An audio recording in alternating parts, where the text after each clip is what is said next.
sister has so much going on. We're gonna get to that. I'm weary of all characters at all times because I just don't like being betrayed. No thoughts, just Nesta.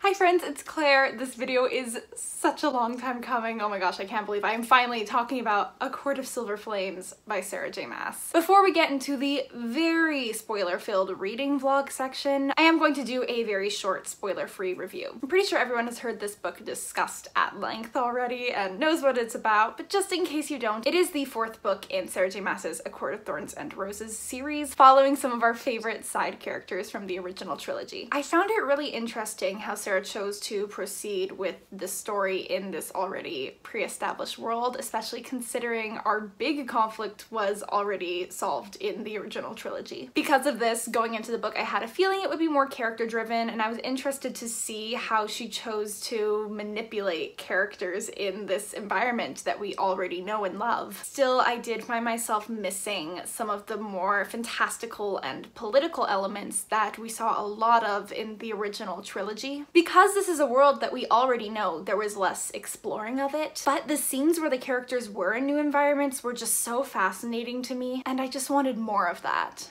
I still adored this book. I absolutely loved the character growth and development the way I always do with Sarah's books, so I gave it 4.5 out of 5 stars. This book was heavy on the romance, which we all knew going into it. But of course, all of the beautiful character development was still there, which is just my favorite part of Sarah's books. However, I do think this book needed content warnings. I am someone who thinks in general we need to be normalizing trigger warnings in books, especially regarding triggering content. And I know that is very much a personal thing, so I understand if other people don't see my point of view. That's totally fine. There definitely are topics that came up that I know for me personally I would have preferred knowing it was coming. I did find that it was all written and handled with care, but once again, that is my opinion, and I think it's always best that books just have those content warnings in place because other people might find that they weren't handled with care and it could be triggering for people to go into this book and feel blindsided by it. I know some people don't like to read trigger warnings before books because they find that that spoils them, and that is so acceptable, but I am someone who likes reading about trigger warnings in advance, so if you are also that kind of person, you can go check out my Goodreads review, which is linked below. Alright, we have a long journey ahead of us. Let's just get into the vlog. Here we go.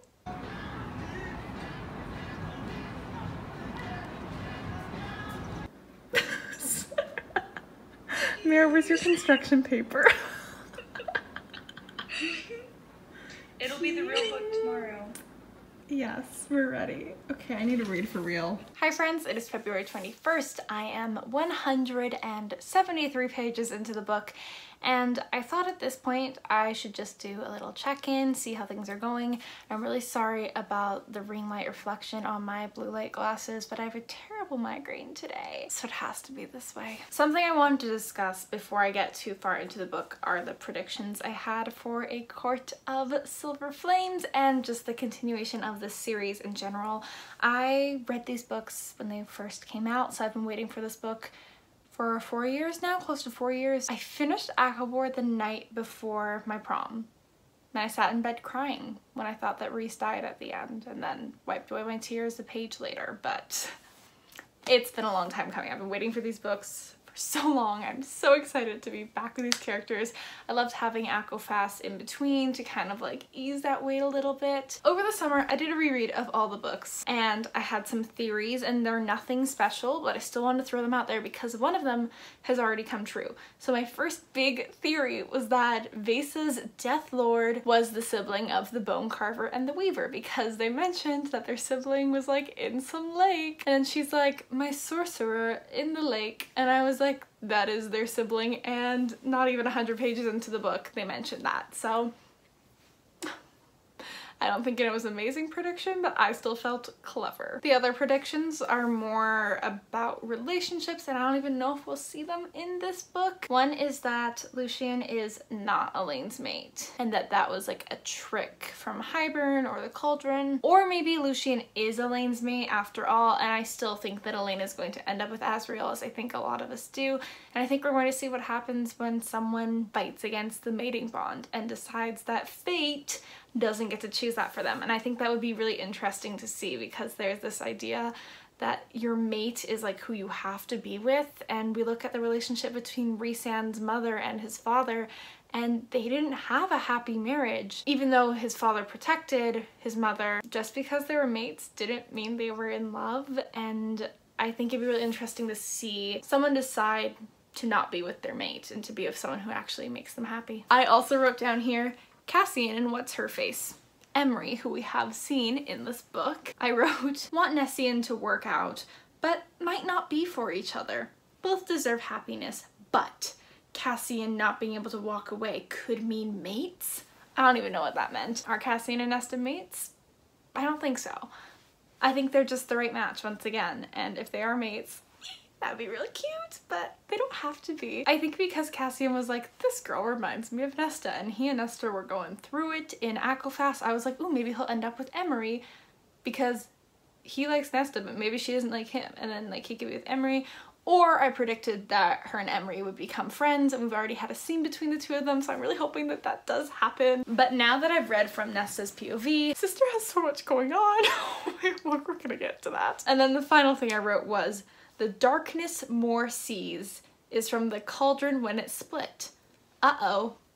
Once again, not really sure what I meant by that, but we have not yet heard anything about that darkness that Mor sees at the end of Aquafast, so interesting. Now, on to Silver Flames.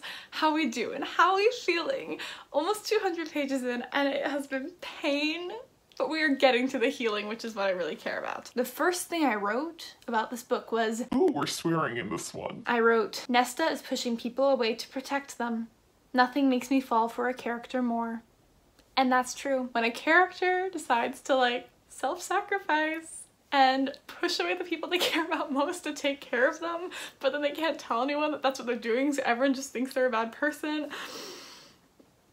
We've seen it before, and we know that I've fallen in love with it, aka my book boyfriend, but we're not gonna go there right now. I really love learning more about Mor and Cassian's relationship from one of their POVs, because we've heard about their story from Rhysand, but it's more interesting hearing about how Cassian actually feels about Mor when you're in his head and their past relations. So far, I love Nesta. Oh my gosh, I thought she was just a bitch, and I still vibed with it. I was like, okay, that's fine. You have every right to be. You've been through a lot, but she's not even.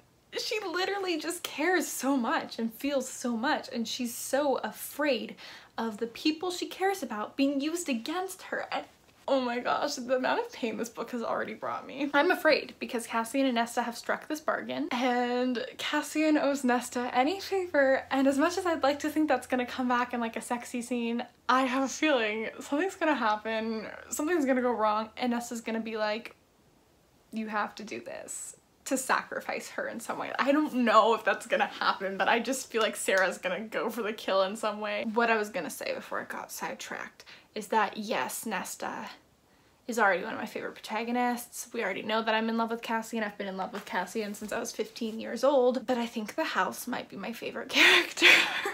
I love the house. I don't know what's going on here, but that way the house is taking care of Nesta and seeing to her needs. As I said, we're almost 200 pages in.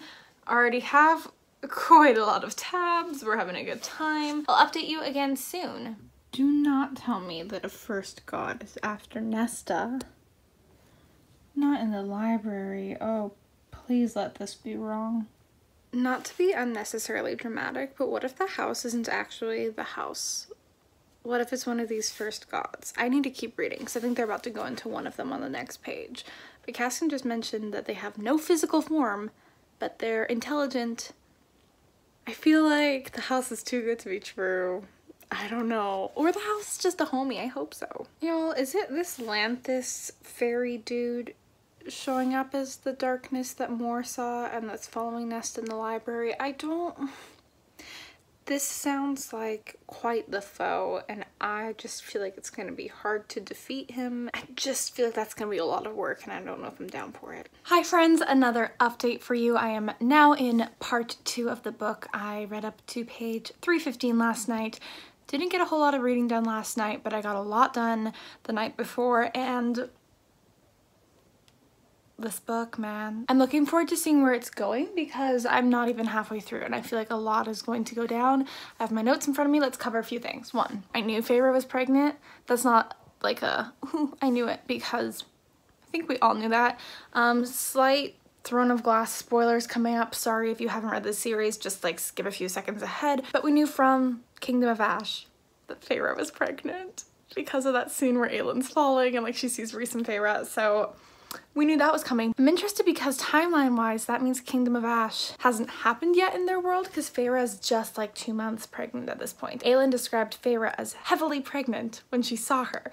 So I don't know, that's an interesting thing I noticed. And also this theory of other worlds existing on top of each other has come up and it's just making me so excited about the Sarah J Maas universe because there is so much going on here and I just love that Sarah's like giving us little hints. I figured the shield on Feyre was Rhys protecting her because she was pregnant. I didn't really make that connection until the scene where Feyre and Cassian are together at the House of Wind and Cassian's like, why do you still have the shield? And Feyre's like, hee hee. I was like, oh, she's definitely pregnant and that's what's going on here. But the announcement still made me so happy. Just to like see the characters being happy for a second and not sad or worried was lovely. I think the last time we talked I was like, is the house evil? But the house reads smut. So now my theory is that like one of the friends is controlling the house. Maybe like Feyre or Amren is controlling the house.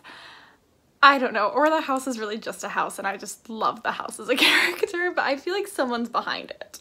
We'll see. There was a lot of romance in this section, which was fine, but it was starting to get a little too romance heavy for me in just one section there, and I was like, okay, can we move the plot forward, please? And then we did, so I'm happy. I'm happy with a little bit of romance scenes here and there, but I also want like action in between, which I felt like it was stalling a bit, but it's fine. It's Sarah J Maas. So far, I'm loving this friendship that Nesta has with Emery and Gwyn.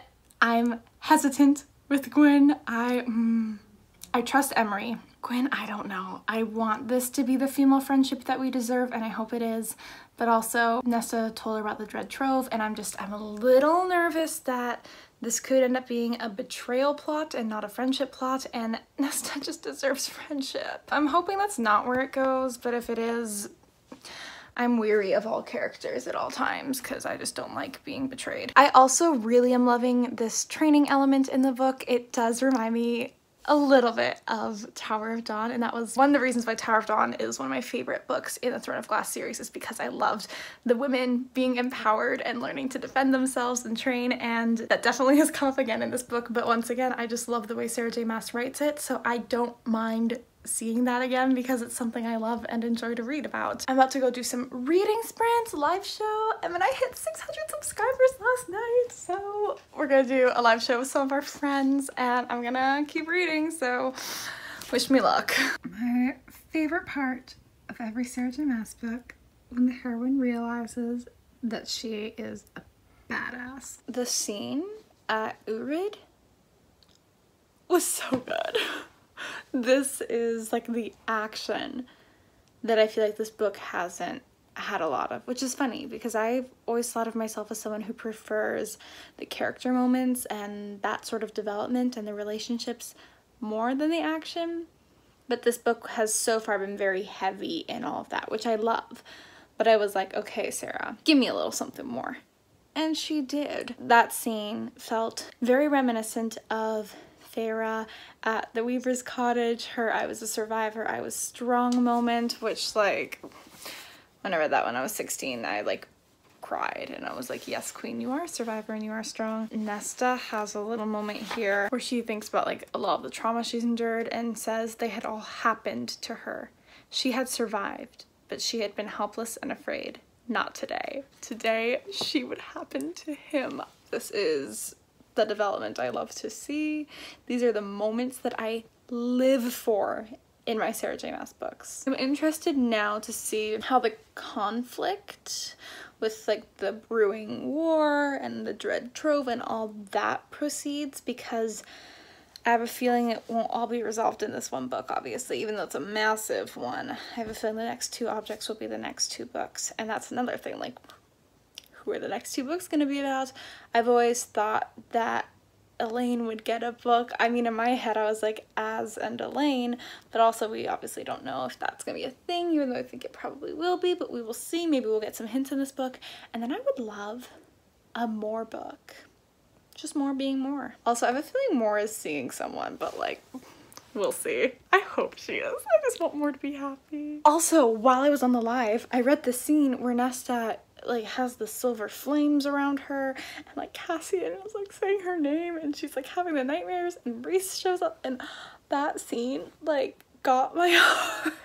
And when Rhys finally realized just how much trauma Nesta has endured, because I feel like he was like, I'm aware she's been through a lot, but like he was giving her such a hard time. Even though like Feyre, obviously like it took a while for her to fall in love with Rhys, we've seen him very much as this perfect being who, even when he's like doing the wrong thing, it's a facade because he's actually doing the right thing because he's such a good person.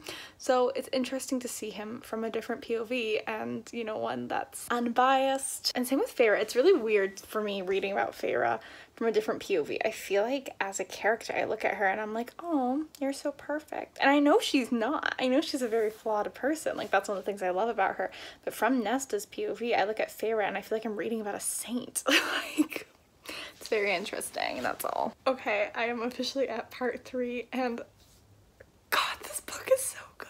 I love Nesta. Also, why is Cassian my counselor? Like, literally, him being like, you need to embrace it and face it and forgive yourself and show yourself compassion. God, I love him. I love her. The scene where she breaks down and cries, like, that's what I've been waiting for. I do have concerns. I'm very happy for Nesta and Cassian because I think, you know, we're getting to a point where they love and trust each other and they just need to admit it to each other. But my concern, we literally have not brought up the favor that Cassian owes Nesta at all. When's it gonna come back into play? And also, what's that creature's name? Lantheus? I don't know. They mentioned him in the first section of the book. This bitch is gonna come back. So anyway, yeah, I'm loving this book. I'm loving how it very much is about Nesta and Cassian's healing journey. That's what I love to see. But also I'm like, okay, where's the conflict that's not just internal? Like, where's the external conflict? Because I know it's coming. Also, I love Emery and Gwyn and their friendship with Nesta so much. I don't know, man. Gwyn better not betray them. I feel like at this point, it would like still surprise me if she did. But like, I'm mentally prepping just in case. And then if she doesn't, we're great, you know? Prepare for the worst, hope for the best. That's how I live my life. It's not always healthy, but there you have it. Part 3! Oh my gosh, this book is so good. Ah! Nesta just told Cassian he's her friend. And he was like, I've always been your friend. Why am I gonna cry? There's not actually tears in my eyes, but like emotionally, I am sobbing. Emotionally, I am sobbing. I am wrecked. And then freaking Lantheus. I knew this was coming, but I couldn't even have my moment. They couldn't have their moment. Stop it. I swear, if Emery and Moore get together, oh my God, I will scream. The way the house is my favorite character. This scene where Nesta is going further and further into the pit, and the house is showing itself to her.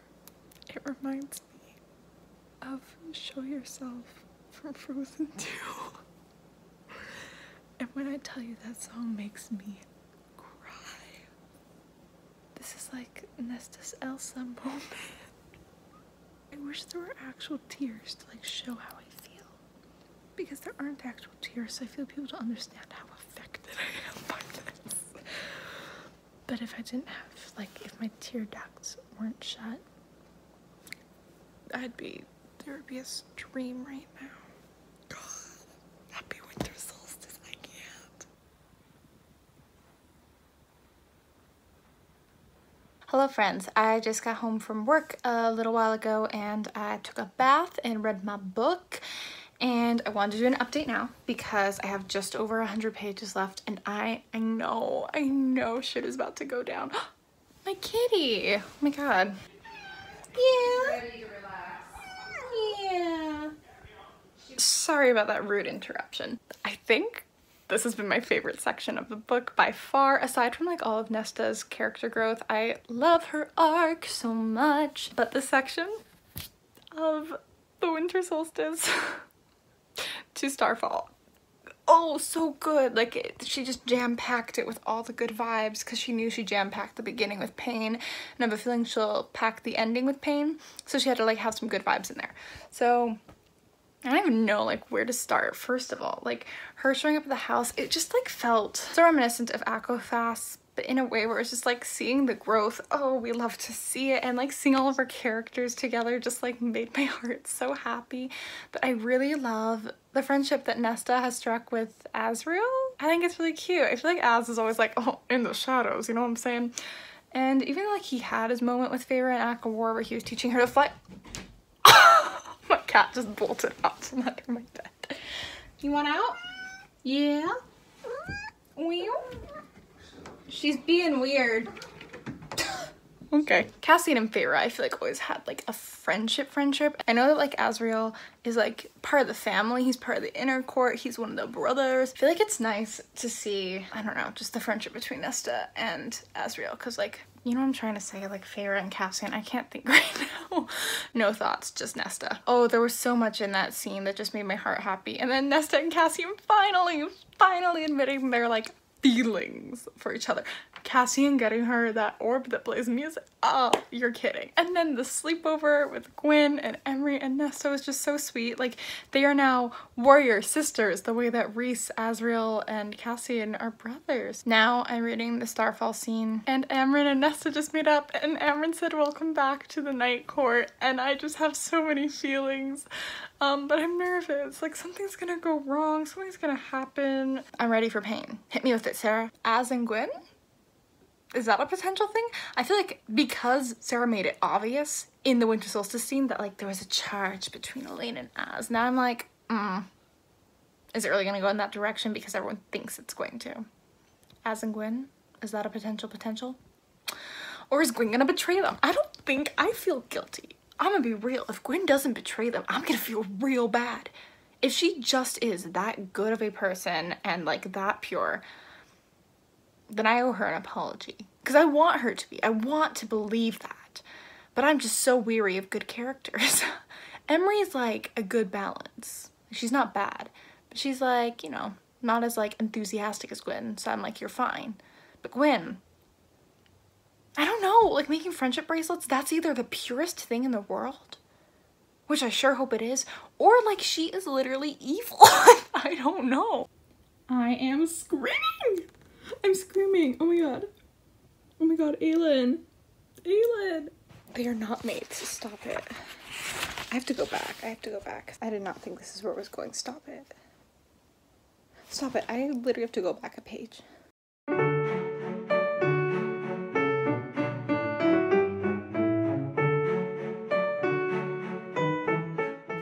my god, they're mates.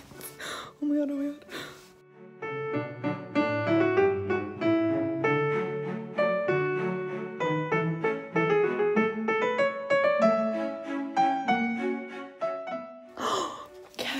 No! Don't, y'all. They were doing so well.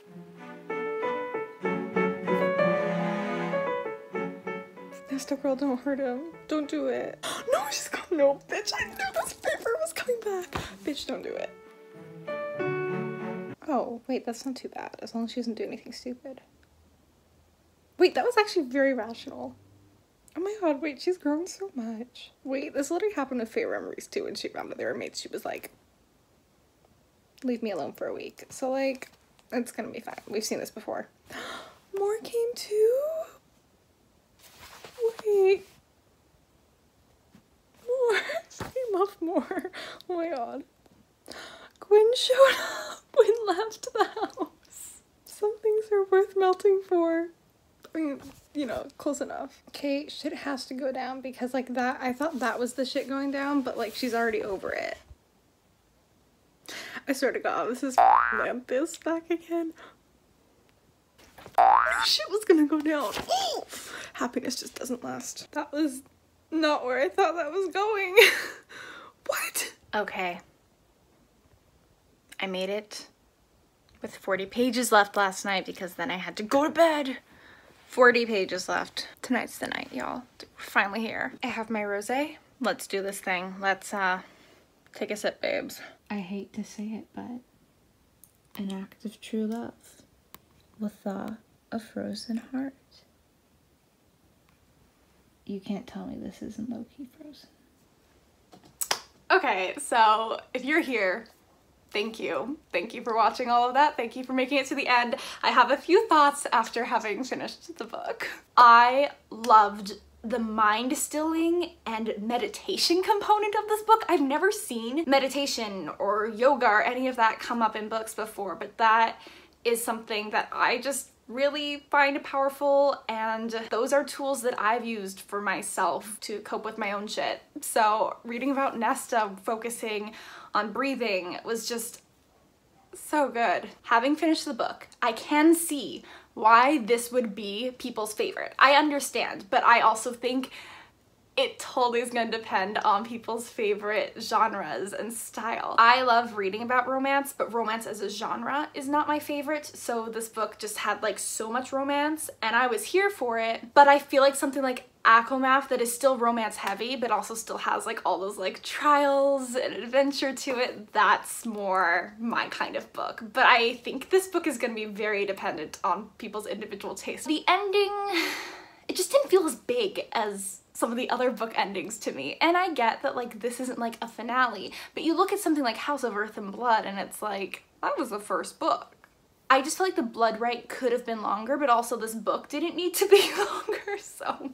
You know, I love Feyre and Rhys, but I just wasn't as invested in their characters. Obviously, we're not in their heads in this book, and I would rather have read more about the three warrior sisters celebrating their accomplishment together in the Blood Right than about Feyre's birthing scene. Like, I just feel like that really overshadowed what they accomplished. And I know that Nesta and her friends did it for themselves and that they didn't need outside validation, but I wanted to see them celebrating each other more instead of like half a paragraph. It was really interesting to see Rhys and Feyre from an outside perspective. Rhys was like going through it in this book. I still love him, he's still my king. However, him threatening to kill Nesta was a lot. That made me uncomfortable. I was like, let's not. Mr. High Lord who supports traumatized women survivors threaten to kill a woman. Let's not do that. Final thoughts. I owe Gwyn the biggest apology of all time. I'm sorry, Gwyn. I doubted you and I feel bad because she really was just that good and pure of a character, and I was like, you must be evil because no one's that good, but she wasn't. And I love Gwyn. I feel really bad. So, Gwyn, my girl, I'm so sorry. Book 2. Do I even want an Azriel book? Not really. I don't really care about him. I loved the friendship he developed with Nesta, but I don't really want to read from his POV, to be quite honest with you. Same with Elain. If it's like a Gwyn Azriel book, that could be interesting. But if it's Azriel and Elain, I'm just tired of people deciding things for Elain. I'm tired of it. I think Elain should just end up with no one because Rhys is out here being like, you can't be with her. She's Lucien's mate. And I'm like, well, let's let Elain decide. If Elain wants to be with Azriel, go for it, girl. But then Azriel's like, I love Elain. And I'm like, Azriel, calm down. Just let her do her thing. I want a book about more. I always want more of more. Do I need a book about Amren? No, I don't. Thanks for sticking out to the end of this chaos. Yeah, I really enjoyed the book. It just was missing some elements that I personally like to read. And that's all. Thank you for watching. I'll see you next time. Goodbye.